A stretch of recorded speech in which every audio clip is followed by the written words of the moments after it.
नमस्कार, मैं हृदय त्रिपाठी आप सबका स्पर्धा कंपटीशन के ऑनलाइन प्लेटफॉर्म पर स्वागत करता हूं। जैसा कि आप लोगों को हमने पिछले वीडियो में सेंटेंस जो टॉपिक शुरू किया था उसका पहला जो पार्ट था असर्टिव, वो हम लोग डिस्कस कर चुके थे और आज हम डिस्कस करेंगे सेंटेंस का दूसरा पार्ट जो होता है वो क्या होता है, इंटरोगेटिव सेंटेंस। तो इंटरोगेटिव सेंटेंस क्या होता है उसके बारे में हम अब पढ़ना शुरू करेंगे, ठीक है। तो जैसा कि आज आप सभी जानते हैं कि इंटरोगेटिव सेंटेंस होता क्या है, मालूम है सभी को? बहुत सिंपल सी बात होती है। एक ऐसा सेंटेंस जिसमें क्या पूछा जाता है, क्वेश्चन पूछा जाता है, उसे हम क्या कहते हैं, इंटरोगेटिव सेंटेंस कहते हैं। एक ऐसा वाक्य जिसमें प्रश्न पूछा जाए वो क्या कहलाएगा, आपका इंटरोगेटिव सेंटेंस कहलाएगा। इंग्लिश में अगर हम बात करें तो क्या कहेंगे, a sentence which asks question is called interrogative sentence. तो अ सेंटेंस which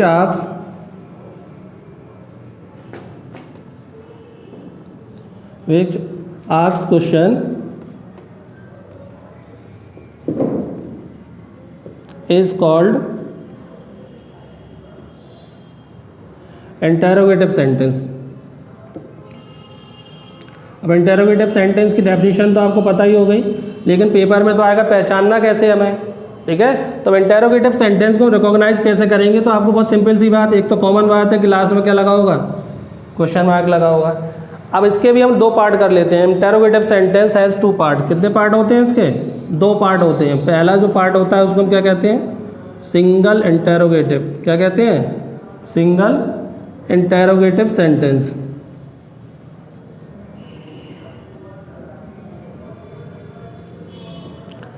अब सिंगल इंटरोगेटिव सेंटेंस क्या होता है, एक ऐसा वाक्य, अब हिंदी और इंग्लिश दोनों में बात कर लेते हैं हम लोग। हिंदी में अगर बात करेंगे तो सिंगल इंटरोगेटिव जो सेंटेंस होता है वो क्या से स्टार्ट होगा, और अगर इंग्लिश में बात करेंगे तो इंग्लिश में जो सिंगल इंटरोगेटिव सेंटेंस होगा वो हमेशा हेल्पिंग वर्ब से स्टार्ट होगा और लास्ट में क्या आएगा, क्वेश्चन मार्क आएगा। इतना आपको याद रखना है, क्लियर। हिंदी में बात करेंगे तो किससे स्टार्ट होगा, क्या से स्टार्ट होगा और लास्ट में क्वेश्चन मार्क होगा। और अगर इंग्लिश में बात करेंगे तो वो किससे स्टार्ट होगा, हेल्पिंग वर्ब से स्टार्ट होगा और लास्ट में क्या आएगा, क्वेश्चन मार्क आएगा। तो इसमें भी लिख लीजिए, इसमें क्या आएगा, single interrogative sentence, single interrogative sentence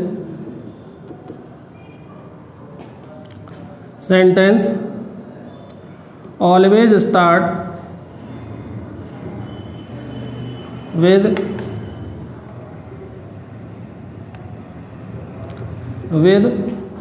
helping verb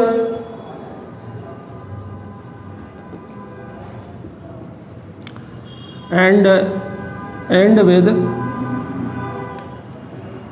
question mark.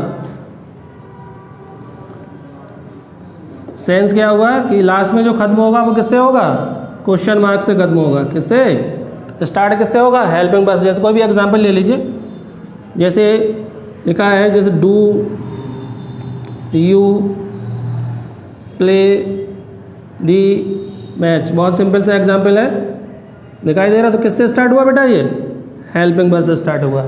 कोई भी टेंस की हेल्पिंग वर्ब हो सकती है। प्रेजेंट का टेंस होगा तो डू डज लगा होगा, पास्ट का होगा तो डिड का यूज़ हुआ, ठीक है। परफेक्ट हुआ तो हैज़ हैव का यूज़ होगा। तो कोई भी हेल्पिंग वर्ब अगर आपको किसी भी सेंटेंस में स्टार्टिंग में दिख जाए और लास्ट में क्या ये मार्क दिख जाए तो वो सेंटेंस क्या होगा, इंटरोगेटिव होगा पहले तो।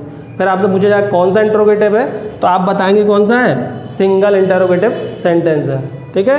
बात समझ में आ गई। तो इंटरोगेटिव सेंटेंस की पहले डेफिनेशन क्लियर हो गई कि एक ऐसा सेंटेंस जो क्वेश्चन पूछता है, ठीक है, चाहे वो क्या हो, सिंगल हो चाहे डबल हो। अब दोनों में अंतर क्या है कि सिंगल इंटरोगेटिव जो सेंटेंस होगा वो वर्ब की किससे स्टार्ट होगा, हेल्पिंग वर्ब से स्टार्ट होगा और लास्ट में क्या लगा होगा, क्वेश्चन मार्क लगा होगा। क्लियर, समझ में आ गया था ना। अब हम बात करते हैं डबल इंटरोगेटिव की, क्योंकि हमें पहचानना सीखना है। यहाँ पर हटा दें, ये नोट कर लिया हो, नोट कर लिया ना आपने, नोट कर लिया तो मैं हटा दूँ इसको। इसके बाद जो दूसरा टॉपिक है, इसका जो दूसरा पार्ट है उसका क्या नाम है, डबल इंटरोगेटिव सेंटेंस। अब डबल इंटरोगेटिव सेंटेंस क्या होता है ये आपको मालूम होगा। ऐसे सेंटेंस जो किससे स्टार्ट होंगे, क्वेश्चन वर्ड से स्टार्ट होंगे, किसमें, इंग्लिश में, वो सेंटेंस क्या कहलाएंगे आपके, डबल इंटरोगेटिव सेंटेंस।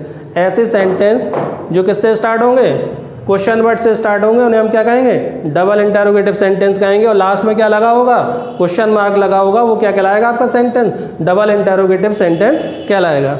तो हम अब हेडिंग डालेंगे किसको, डबल इंटरोगेटिव सेंटेंस।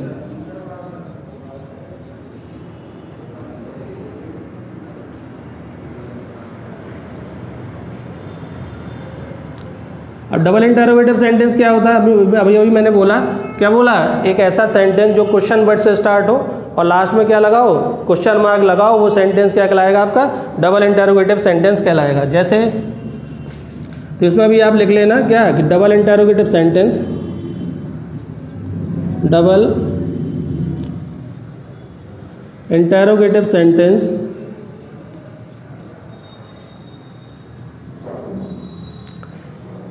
always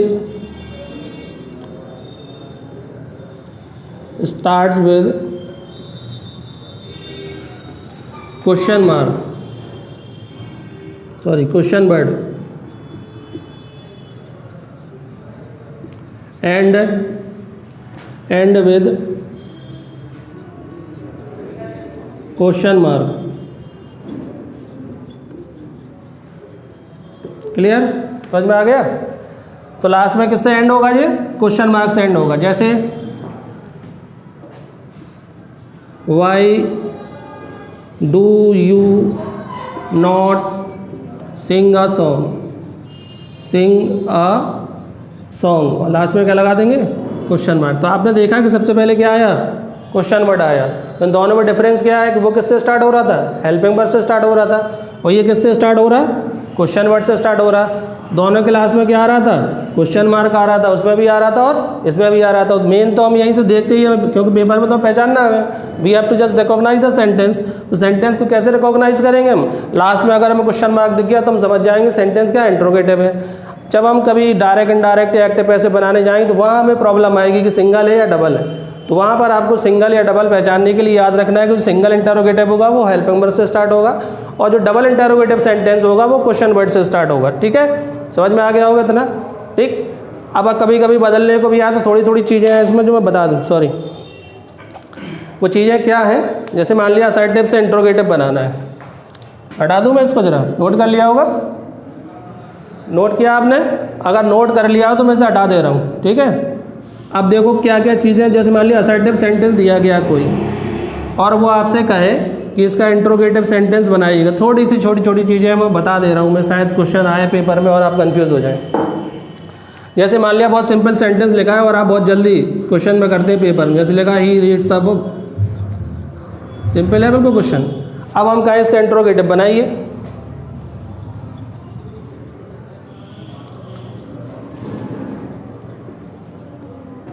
ठीक। तो एक चीज़ ध्यान रखना है, जब आप असर्टिव से इंट्रोगेटिव बनाने जाते हैं तो ये ध्यान रखा करो, अगर क्वेश्चन में नोट नहीं है तो नोट लगाना है, और नोट लगा हो तो नोट को हटाना है, ये ध्यान रखना है। नोट नहीं है तो नोट लगाना है, नोट लगा हो तो नोट को हटाना है, इतना से ध्यान रखना है। जैसे इसका आपने बनाया तो क्या बन जाएगा, टेंस देखा कौन सा है, वर्ब की फर्स्ट फॉर्म के मैंने वर्ब की फर्स्ट फॉर्म दी गई है और उसमें एस या ईएस लगा, तो आप समझ गए क्या है, प्रेजेंट इंडेफिनिट टेंस है। तो कौन सा टेंस हुआ, प्रेजेंट डेफिनेट। अब प्रेजेंट डेफिनेट को जब हम इंट्रोगेटिव बनाने जाएंगे तो किससे स्टार्ट होगा, हेल्पिंग वर्ब से। प्रेजेंट डेफिनेट की हेल्पिंग वर्ब क्या होगी, डू या डज। आपने देखा आपका सब्जेक्ट क्या है, सिंगुलर है, मतलब एक वचन है। जब एक वचन करता है तो क्या आएगा, डज आएगा। तो इसमें हम क्या लगा देंगे, डज, ठीक। फिर ही नॉट रीड अ बुक, और लास्ट में क्या लगा देंगे, क्वेश्चन मार्क। ये बन गया इंट्रोगेटिव, ठीक है। तो या तो इसमें नोट लगा हो तो नोट लगाना है, नोट लगा हो तो नोट हटाना है, और नोट नहीं लगा है तो नोट लगाना है, ठीक है। समझ गए, क्लियर हो गया। ये छोटा सा मैंने बता दिया, कभी कभार ऐसे क्वेश्चन आ जाता है और आप लोग ऑप्शन में ध्यान नहीं देते, और मान लिया दोनों ऑप्शन दे दिए तो फिर नोट वाला ज़्यादा अप्रोप्रिएट होगा। क्लियर, ठीक है। अब हम लोग बात करेंगे इम्परेटिव सेंटेंस की। जो हमारा नेक्स्ट है वो क्या है, इम्परेटिव सेंटेंस। इम्परेटिव सेंटेंस क्या होता है, इम्परेटिव सेंटेंस की हम बात करेंगे तो इम्परेटिव सेंटेंस आप सभी लोगों ने पढ़ा होगा। ये छोटा सा टॉपिक है लेकिन इसमें चीज़ें बहुत हैं। इम्परेटिव सेंटेंस होता क्या है पहले हम लोग बात कर लेते हैं। एक ऐसा वाक्य जिसमें क्या होती है, आज्ञा, सलाह, सुझाव, प्रार्थना, शुभकामनाएं।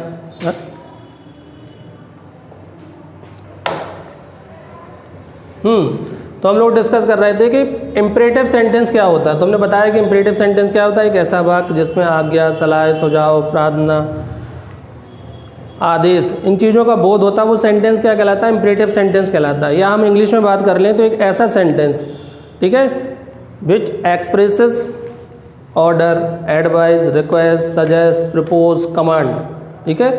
एक ऐसा सेंटेंस जिसमें आज्ञा, सलाह, सुझाव, प्रार्थना, आदेश, इन चीज़ों का बोध होता है, वो सेंटेंस क्या कहलाता है, इम्परेटिव सेंटेंस कहलाता है। तो इम्परेटिव सेंटेंस को अगर हम डेफिनेशन में डिफाइन करने की कोशिश करेंगे तो हम क्या कहेंगे, अ सेंटेंस विच एक्सप्रेसेस, लिखना है तो हम लिख दे रहा हूँ मैं, आप नोट कर लेना, अ sentence which expresses order, advice, request, suggest, propose, command भी आ सकता है, ठीक है। एक ऐसा वाक्य जिसमें क्या आता है, जो दर्शाता है किस चीज़ को, आदेश की भावना को, या एडवाइस को, रिक्वेस्ट को, सजेस्ट और प्रपोज और कमांड, ठीक है। अब देखो एक एक करके हम बात कर लेते हैं। इम्परेटिव सेंटेंस अभी तक मैंने हर चीज़ की बताई, कैसे पहचानेंगे। जैसे सेटअप में बताया था, सब्जेक्ट से स्टार्ट होता है, एंड किससे होता है, फुल स्टॉप से होता है। फिर इंट्रोगेटिव पे आया तो इंट्रोगेटिव पे मैंने बताया कि इंट्रोगेटिव सेंटेंस किससे स्टार्ट होगा, अगर सिंगल इंटरोगेटिव है तो हेल्पिंग वर्ड से स्टार्ट होगा, डबल इंटरोगेटिव है तो क्वेश्चन वर्ड से स्टार्ट होगा, लास्ट में क्या होगा, क्वेश्चन मार्क होगा। अब अगर हम किसकी बात करें, इम्परेटिव सेंटेंस की, तो इसमें भी मैंने एक नोट बनाया हुआ है, वो आपको काफ़ी हेल्प करेगा इसको पहचानने में। वो क्या होता है कि imperative sentence always start with first form of the verb और लेट। तो इसमें नोट क्या याद रखना है तुम्हें कि इम्परेटिव सेंटेंस जो होगा वो हमेशा किससे स्टार्ट होगा, वर्ब की फर्स्ट फॉर्म से स्टार्ट होगा या लेट से स्टार्ट होगा। ये अच्छी एक ट्रिक है, इससे आप पहचान सकते हैं। तो इसमें आप लिख सकते हैं कि imperative sentence, imperative sentence sentence always start, मतलब इम्परेटिव सेंटेंस हमेशा किससे स्टार्ट होगा, always start with first form of the verb,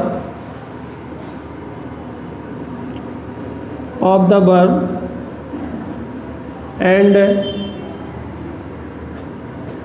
late. या तो किससे स्टार्ट होगा, first form of the verb से स्टार्ट होगा और लेट से स्टार्ट होगा। किससे स्टार्ट होगा, लेट से स्टार्ट होगा, ठीक है। और एंड तो जानते ही हो, एंड विद फुल स्टॉप, इसमें भी क्या आएगा, लास्ट में फुल स्टॉप आएगा। क्लियर, समझ में आया, नहीं आया? देखो एग्जाम्पल देता हूँ। जैसे मैंने कहा अंदर आओ, तो क्या बोलेंगे हम लोग, कम इन। किससे स्टार्ट हुआ, वर्ब की फर्स्ट फॉर्म से स्टार्ट हुआ कि नहीं हुआ। बाहर जाओ तो क्या हो जाएगा, गो आउट, बैठ जाओ, सिट डाउन। क्लियर। तो लास्ट ये देख रहे हो किससे स्टार्ट हो रहे हैं, आपके वर्ब की फर्स्ट फॉर्म से स्टार्ट हो रहे हैं। ये तो होगा सिंपल वाले जो आपको तुरंत समझ में आया। अब लेट से कैसे स्टार्ट होंगे, लेट से मैं बता रहा हूँ इधर। जैसे आपने बोला let him go, let him go, उसे जाने दो। Let me right, let me right, मुझे लिखने दो। और लेट अस प्ले, मुझे खेलने दो। अब तीनों को गौर से देखो, इनको मैं यहीं क्लियर कर दे रहा हूँ, बाद में डाउट नहीं होगा। अगर लेट के बाद क्या हो, थर्ड पर्सन का ऑब्जेक्ट केस दिया हो, क्या दिया हो, थर्ड पर्सन का ऑब्जेक्ट केस दिया हो, तो ऑर्डर होगा। क्या होगा, ऑर्डर होगा, ठीक है। और अगर लेट के बाद मी दिया हो, क्या दिया हो, मी, तो क्या होगी, रिक्वेस्ट होगी। और अगर लेट के बाद अस दिया हो तो क्या होगा, सजेस्ट होगा। क्या होगा, सजेस्ट होगा। ये तीन चीज़ें ध्यान रखनी है। लेट के बाद अगर थर्ड पर्सन का ऑब्जेक्ट की, जैसे लेट हर गो, लेट हिम गो, ठीक है, लेट देम गो, ऐसे सेंटेंस दिए गए हों तो ऑर्डर का सेंस आएगा। क्लियर। अगर लेट के बाद मी दिया हो तो रिक्वेस्ट का सेंस आएगा, जैसे हम कभी कभी हम बोलते हैं मे आई कम इन, इसके जगह कभी कभी ऐसे भी बोल सकते हैं लेट मी इन, ठीक है। वो किसका सेंस देगा आपको, एक रिक्वेस्ट का सेंस देगा। जब भी लेट के बाद मी का यूज़ होता है तो इट मीन्स क्या है कि वी आर रिक्वेस्टिंग, कि हम क्या कर रहे हैं, रिक्वेस्ट कर रहे हैं किसी से कुछ, ठीक है। अब लेट के बाद अस दिया हो तो क्या हो, सजेस्ट या सुझाव का। क्लियर, समझ में आ रहा है, इतना समझ में आ गया ना, ठीक है। तो इम्परेटिव में इतना ही ध्यान देना है कि वर्ब की फर्स्ट फॉर्म से स्टार्ट होता है या लेट से स्टार्ट होता है। तो इम्परेटिव सेंटेंस भी यहाँ पर आपके, अगर इसका नेगेटिव बनाओगे तो कैसे बनाओगे, नेगेटिव भी देख लो। जैसे आपने लिखा है, ये डेफिनेशन नोट कर ली ना, डेफिनेशन नोट हो गई हो तो मैं आगे इसको ऊपर बिठा दूँ इधर बेटा, ठीक है। तो मान लिया इसका नेगेटिव कैसे बनाओगे, ये तो हो गया। नेगेटिव बनाने में बहुत सिंपल, या तो डू नॉट लिखा होगा आगे या डोंट लिखा होगा, ठीक है। क्या लिखा होगा, या तो डू नॉट लिखा हो, जैसे डू नॉट गो आउट, बाहर मत जाओ, ठीक है। या डोंट लिख के भी हम लिख सकते हैं कि don't make a noise, don't make a noise. Clear, ऐसे हम बना सकते हैं इसका नेगेटिव भी। क्लियर हो गया। तो ये इम्परेटिव सेंटेंस में आपको ऐसे इम्परेटिव सेंटेंस को क्या करना है, रिकॉग्नाइज करना है, पहचानना है, ठीक है। अब इसके बाद हम लोग बात करेंगे किसकी, एक्सक्लेमेटरी सेंटेंस की। एक्सक्लेमेटरी सेंटेंस क्या होता है, जानते हो आप लोग, नहीं जानते?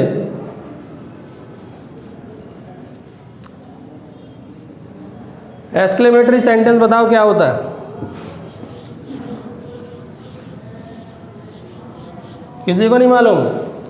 तो एक्सक्लेमेटरी सेंटेंस होता क्या है, एक छोटी सी एक डेफिनेशन हम लोग उसमें थोड़ा चर्चा कर लेंगे। एक ऐसा वाक्य जिसमें हृदय की तीव्र भावनाओं को या वेदनाओं को व्यक्त किया जाता है, वो सेंटेंस क्या कहलाता है आपका, एक्सक्लेमेटरी सेंटेंस कहलाता है।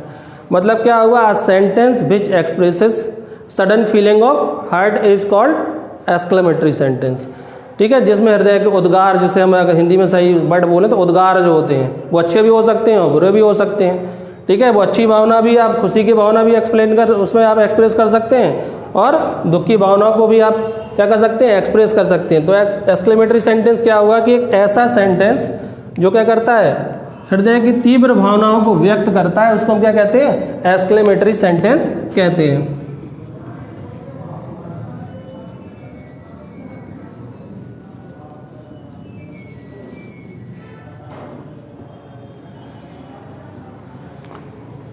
एक्सक्लेमेटरी सेंटेंस जैसे हम डेफिनेशन की चर्चा कर ली अभी कि क्या होता है, एक ऐसा सेंटेंस जो हृदय की तीव्र भावनाओं को या वेदनाओं को व्यक्त करता है, वो क्या कहलाता है, एक्सक्लेमेटरी सेंटेंस कहलाता है। इंग्लिश में हम कहें तो क्या होगा, अ सेंटेंस विच एक्सप्रेसेस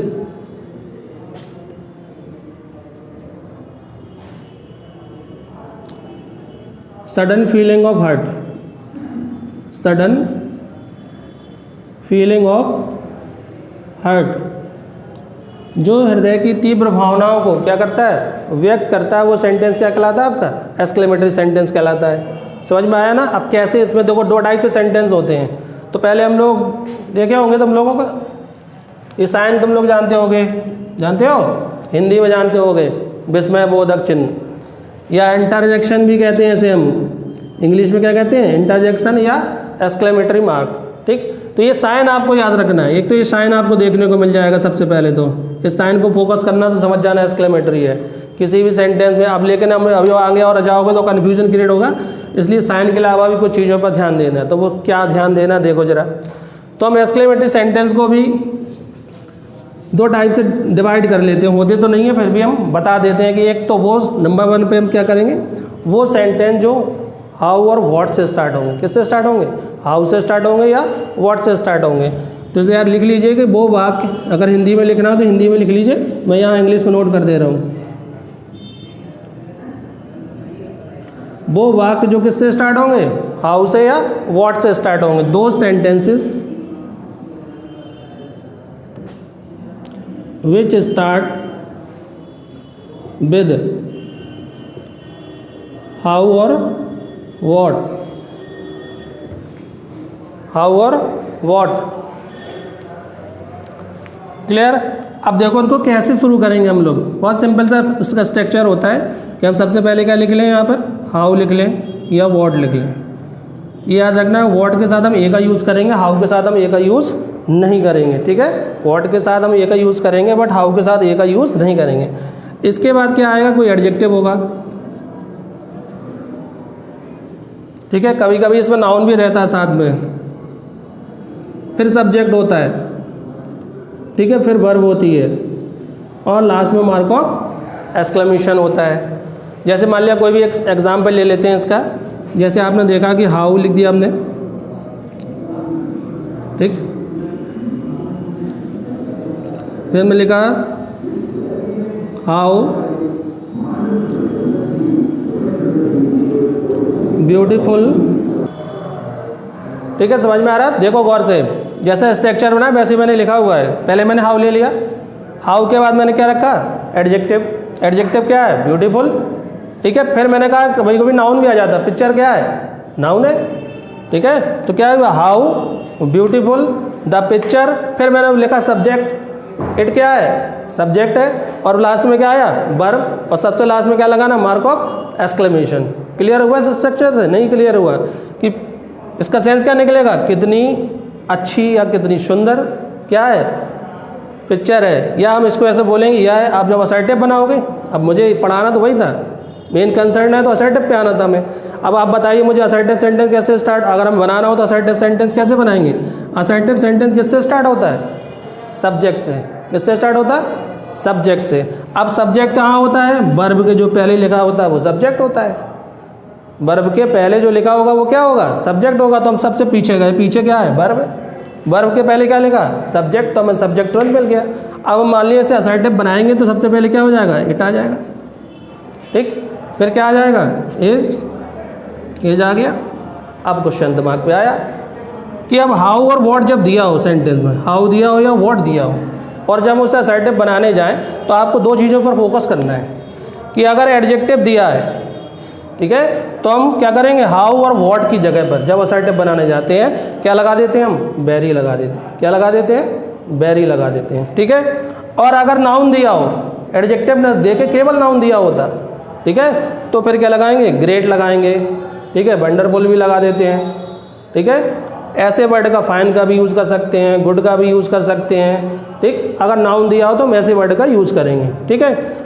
और अगर एडजेक्टिव दिया है तो हम किसका यूज़ करेंगे, वेरी का यूज़ करेंगे। तो आपको ध्यान रखना, जब हम असर्टिव बनाने जाएंगे तो सबसे पहले तो हम सब्जेक्ट को ढूंढेंगे। यहाँ पर सब्जेक्ट को जब हमने ढूंढ लिया तो क्या आया, इट आया। इट के बाद क्या लगाना हमें, वर्ब लगानी, वर्ब लगा दी। अब हाउ और व्हाट की जगह पर क्या लगाएंगे, अगर एडजेक्टिव दिया हो वेरी लगाएंगे। क्या लगाएंगे, वेरी लगाएंगे। तो इधर क्या आ जाएगा, इट इज़ वेरी, फिर एडजेक्टिव क्या है आपका, ब्यूटीफुल, ठीक, it is very beautiful picture. Clear हो गया, समझ में आ गया, it is very beautiful picture. अब इसमें बताओ क्या गलत लग रहा है, कुछ गलत लग रहा है ना, वो क्या है, it is a very beautiful picture. क्या आएगा अब इधर, it is a very beautiful picture. Clear हो गया, समझ में आया इतना। तो हाउ और व्हाट से भी हम ऐसे सेंटेंस, कई सेंटेंस ऐसे बनेंगे। अभी तो ये पूरा स्ट्रक्चर था, कभी कभी क्या होता है अधूरे स्ट्रक्चर पर क्वेश्चन आते हैं। वो कैसे होते हैं, जैसे अधूरे स्ट्रक्चर पर जब क्वेश्चन आएंगे, हटा देंगे,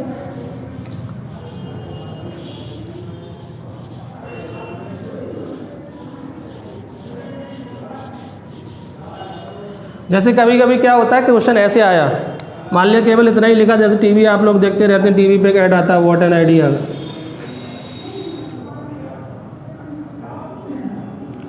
व्हाट एन आइडिया, जैसे ऐसे लिखा हुआ है, और ये सेंटेंस क्या है, अधूरा ही छोड़ दिया हमने यहाँ पर। अब यहाँ पर क्या है कि यहाँ पर सब्जेक्ट भी गायब है हमारा और वर्ब भी गायब है, लेकिन मार्क क्या लगा है, मार्क ऑफ एक्सक्लेमेशन लगा है। अब मान लिया ऐसा सेंटेंस आ गया और आपसे कहा जाए कि इसको असर्टिव में चेंज करिए। किस में चेंज करना है आपको, असर्टिव में चेंज करना है। तो आप कैसे चेंज करेंगे इसको असर्टिव में, और इसमें सब्जेक्ट भी नहीं है आपके पास और वर्ब भी नहीं है। तो आप ये मान के चलें कि जब कोई एक्सक्लेमेटरी सेंटेंस दिया हो और इसमें आपको सब्जेक्ट ना मिले तो आप हमेशा सब्जेक्ट इट को मान लीजिए। किसको मान लेंगे हम लोग, सब्जेक्ट इट को मान लेंगे, और वर्ब इट के अकॉर्डिंग वर्ब क्या आ जाएगी, एज आ जाएगी। तो हमने मान लिया कि यहाँ पर क्या छुपा हुआ था, कंसील क्या था यहाँ पर, इट और एज, ये चीज़ यहाँ पर क्या थी, कंसील थी। अब हमें जब क्या बनाना है इसका असर्टिव सेंटेंस बनाना तो हमें सब्जेक्ट की जरूरत पड़ेगी। सब्जेक्ट क्या हो जाएगा हमारा? इट। तो हमने उठा लिया इट, फिर क्या हो जाएगा? इज। अब मेरी वही बात आ गई। अब आप हमें ये बताएं पहले कि आइडिया है क्या? आइडिया एडजेक्टिव है कि नाउन है? चलो अगर और कंफ्यूज हो रहा है तो आइडिया का मीनिंग क्या होता है? विचार। विचार क्या है? नाउन है या एडजेक्टिव है? क्लियर हो गया कि नाउन है। विचार क्या है? नाउन। कौन सा नाउन है? एब्स्ट्रैक्ट नाउन, जिसको हम देख नहीं सकते, छू नहीं सकते, ओनली फील कर सकते हैं। तो ऐसे ही विचार जो क्या है? एक नाउन है। अब जब आप इसको असर्टिव बनाने जाएंगे तो सबसे पहले हम किसको रखेंगे? सब्जेक्ट को रखेंगे। सब्जेक्ट रख दिया, वर्ब रख दिया हमने, एज लगा दिया जो इसमें छिपी हुई थी। अब आप क्या करेंगे? इट इज़ आ। अब जो नाउन है तो नाउन में हमने क्या बताया था? यहाँ वेरी का यूज़ नहीं होगा, जब एडजेक्टिव होगा तभी यूज़ होगा। तो इधर क्या हो जाएगा? It is a great idea. ठीक है, हम यहाँ गुड आइडिया भी लिख सकते थे। ठीक है, एक अच्छा आइडिया है। ठीक है, बात समझ में आई? तो हम किसी एक ऐसे एडजेक्टिव का यूज़ करेंगे जो आइडिया को डिफाइन कर ढंग से डिफाइन कर सके। ठीक है, बात समझ में आई?